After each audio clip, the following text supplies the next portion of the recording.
একজনের বিবাহিতা স্ত্রী হয়ে থাকা অবস্থায় অন্যের সাথে পালিয়ে বিবাহ বৈধ কি?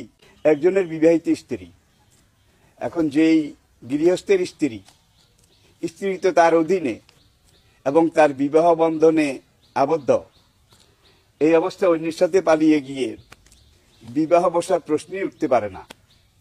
আর এটা বৈধ হওয়ার কোনো কারণ, কোনো যুক্তি, কোনো রকমের কিছু নৈতিকভাবে, সামাজিকভাবে, কোনোভাবে এটা গ্রহণযোগ্য নয়, যেহেতু বিবি আরেকজনের। এখন ব্যাপারটা এমন, বউ আরেকজনের, পালিয়ে চলে গেছে আরেকজনের সাথে। এখন আগের স্বামী তো তালাক দেয়নি, সুতরাং এখন যার সাথে পালিয়ে গেছে তার সাথে তো বিয়ে বসার কোনো প্রশ্নই নেই, কারণ এই নারী তো আরেকজনের বিবাহ বন্ধনে আবদ্ধ।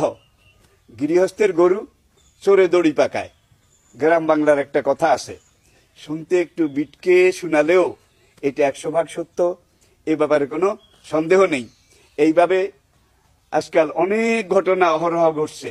2-3টা বাচ্চা রেখে এই নেটের মাধ্যমে, ইন্টারনেটের মাধ্যমে, মোবাইলের মাধ্যমে বিভিন্ন রকমের প্রযুক্তি এমনভাবে আজকে দাজ্জাল তারা তৈরি করে দিয়েছে, পরিবারগুলো ভেঙে গেছে, নাবালক বাচ্চাগুলো এতিম হয়ে যাচ্ছে। মা এই মোবাইলে আরেকজনের সাথে কথা বলে ধীরে ধীরে ধীরে ধীরে তার সাথে নিকটতম একটা সম্পর্ক সৃষ্টি করে পরিশেষে পালিয়ে গিয়ে কোর্টে গিয়ে বিয়ে পড়ে এবং পড়ায়। এখন কোর্টের এই বিয়েও হারাম, আরেকজনের সাথে পালিয়ে যাওয়া এটাও হারাম, অবৈধ। এবং যে বিয়ে পড়াইছে, কোর্টে গিয়ে এই বিয়ে জায়েজ হওয়ার কোনো কারণ নেই, কারণ প্রাক্তন স্বামী তো তাকে তালাক দেয়নি। সুতরাং এখানে বিয়ের প্রশ্ন আসতেই পারে না। কোর্টে গিয়ে 1000 বিবাহ যদি পড়ানো হয় তাহলেও এটা বৈধ হবে না। এবং এই নারী আর পুরুষ তারা যদি একত্রে মিলিত হয়, তারা যদি একত্রে সহবাস করে, তারা যদি একত্রে সংযম করে, তাহলে এটা জেনা হবে, ব্যভিচার হবে। এই ব্যাপারে শরীয়ত বিশেষজ্ঞ সবাই একমত। এখানে ইমামদের মধ্যেও কোনো ইখতিলাফ, মতানৈক্য নেই।